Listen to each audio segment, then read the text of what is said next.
Sabi nga nila, ang ina, ang ilaw ng tahanan. Subalit sa kabila ng mga nagbabadyang matinding paghihirap na karanasan, mananatili pa rin ba ang alab ng pusong nararamdaman? Eh, ang daya mo naman. Ba't mo nilaktawan yung iba pang numero?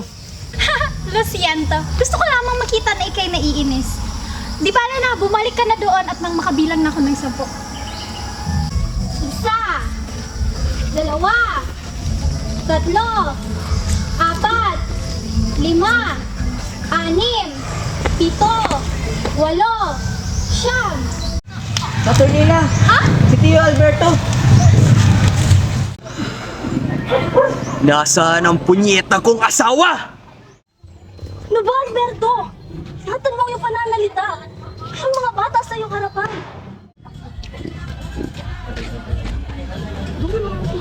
Nasaan ang putang babaeng iyon? Ano ba, Alberto? Ano ba? Bitawan mo. Mi amor, Ano tong nabalitaan kong pagtataksil mo? May harap mo pa bang sarili mo sa akin at sabihin mali tong narinig kong haka-haka? anong pagtataksil ang sinasabi mo? Maaari mo ba paliwanag na makasagot ako? Ang kapal naman ng iyong pagmumuka at may gana ka pang magsinungaling sa akin? Diyos del amor, kapag pangasawa ka ng isang puta. Borja, ikulong niyo siya sa Bartolina. Pwede, pagkain. Dinala ng Guardia Sibil si Teodora Formoso sa Bartolina dahil sa utos ni Jose Alberto. Naway mahanap mo sa iyong sarili na napatawad ang iyong asawa at siya'y pagod lamang galing sa biyahe. Tila hindi niya wastong alam kung paano ka niya tinrato. O siya, may dala akong lugaw. Pakabusog ka at batid kong maya-maya at natahan ni si Alberto.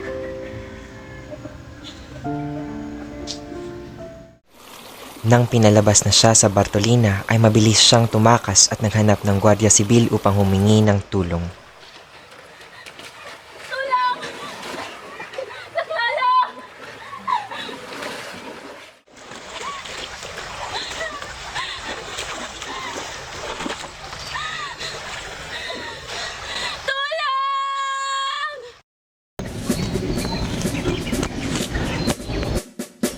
Escúchame. Ipinapahanap ng korte ang presensya ni Senyora Teodora sa paratang na krimen ng panlalason at pang-aabuso.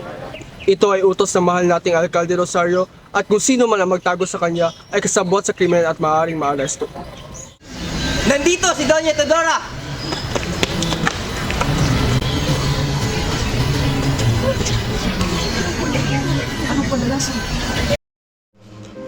At inutusan si Doña Teodora na maglakad ng 50 kilometro mula Laguna hanggang sa Santa Cruz.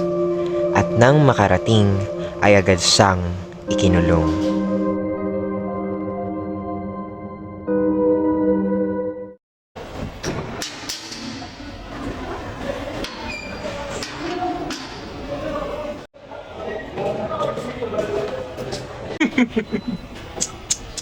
Doña Teodora, akala ko pa naman napakabuti mong babae.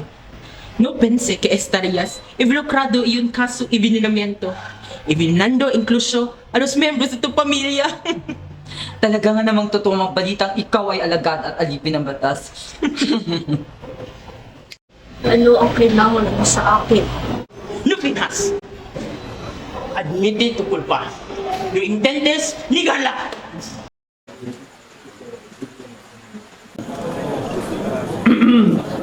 Katahimikan! Pido a la falta de pruebas, se desestiman los cargos contra el acusado. Por la presente, declaro a Doña Teodora no culpable. Maraming salamat, Panginoon! Hindi maaari to. Putang ina nakalaya pa niya, bunyet ang babae niyan. At ano ba, senyor? At tila tulala ka. Ako ay nag-iisip lamang senyor. Tila may buwang at mali ang kanyang pagdating dito sa Santa Cruz. At ano naman yun, Abel? Tila ang tagal ng kanyang pagdating dito. Alam kong inutusan ko siya na maglakad lamang. Ngunit, iisang araw lamang ang kakailanganin sa paglalakad mula Kalamba. At ano yung punto? Bagja! Si Doña Teodora ay dumalo sa piging. At tama nga ang aking hinala, senyor. Nakipes na pa ang paslupa sa kapatid na bayan. Anong gagawin natin, senyor? maghintay. Ang pagkakalaya ni Doña Teodora ay hindi nagtagal sapagkat napag-alamang tinanggap niya ang alok na tumuloy sa isang handaan sa kalapit na bayan noong kalagitnaan ng kanyang paglalakad papuntang Santa Cruz. Nang dahil dito ay nasentensyahan si Doña Teodora ng pagkakakulong ng 2 taon at 6 na buwan. Bago ko makalimutan, huwag ka nang magtanggap ang lumapit sa Korte Suprema. Walang makakatulong sa'yo. Ibibigay mo ba sa akin ang karangalan na malaman ang iyong pangalan? Senyor, magandang gabi po at isang karangalan na makita ko po. Ang makita kayong 2 dilag ay siyang bumubuo sa aking araw. O siya, maaari ko na bang malaman ang inyong mga pangalan?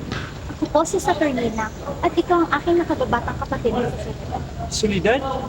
Napakalungkot naman ang iyong pangalan. Ito'y nangangahulugang kapanglawan sa Ingles. Ah, ganun po ba? Oo, maiba naman tayo. Abay, labis kong nagustuhan ang iyong pagsasayaw kanina, Iha. Bilang regalo, anuman ang iyong kahilingan ay aking tutuparin hanggang sa abot ng aking makakaya.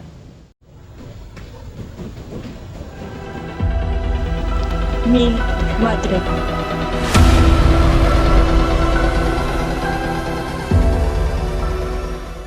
Lights, camera! Action! Limot mo yung magtulong? Tulong! Ito ha?